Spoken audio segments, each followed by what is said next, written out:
Word failure. Some players have just lost their winning streak records and statistics. Everyone's favorite daily word game Wordle has completed its move to the New York Times today, but the migration has left some players furious after their stats were lost. The viral hit was bought by the NYT for a figure in the low seven figures a couple of weeks ago, having gone from just a handful of players to more than 1 million daily users in the space of a month. But while the NYT and the game's developer Josh Wardle both promised those all-important stats would transfer over seamlessly, that hasn't been the case for everyone. Several players have taken to Twitter to report that they've lost their streaks, their record of successive victories, or even all their data including win and loss percentage. This may not seem like a big deal to those of you who don't play it, but us Wordlers are very protective of our streaks. Competing with friends or strangers over Twitter is a big part of the game, and without those stats, there's no way to prove how much of a genius you are. The NYT itself has given mixed messages about the issue. The game's help page contains this fairly definitive statement: how can I transfer my game statistics to the new Wordle site? We have automatically transferred your game statistics to Wordle's new home on New York Times Games. Nothing to do on your end. However, directly below that,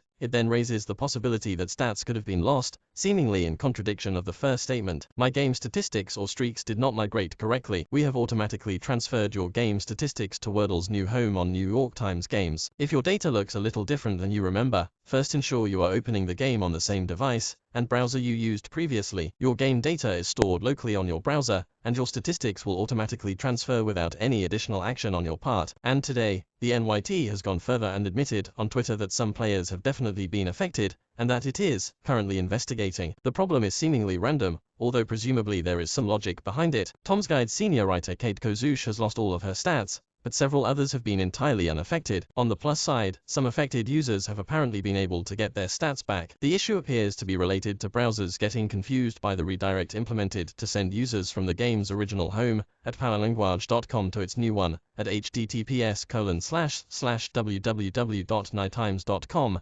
games, Wordle. And the fixes suggested, which we haven't tried ourselves, all involve tricking the browser into thinking it's still at the original URL, even if only briefly. For instance, one user reported that they were able to fix the issue by copying the migration URL into Chrome, and another solved it by clearing their browser history for the last hour or so. Hopefully the NYT will be able to restore everyone's streaks and win percentages, and not fuel the idea that it will ruin one of 2022's big success stories. This problem aside, there's no sign of that happening yet. Wordle is still free to play and the NYT has changed very little in the migration. The font is slightly different, the Twitter link out goes to the NYT Games account rather than to Wordle's own, and there's a menu that lets you jump to other NYT games. But otherwise it's the Wordle you already know and love. If you've not yet joined the Wordle bandwagon, then now is as good a time as any to start, so check out our Wordle tips including the best Wordle start words and how to play the Wordle archive.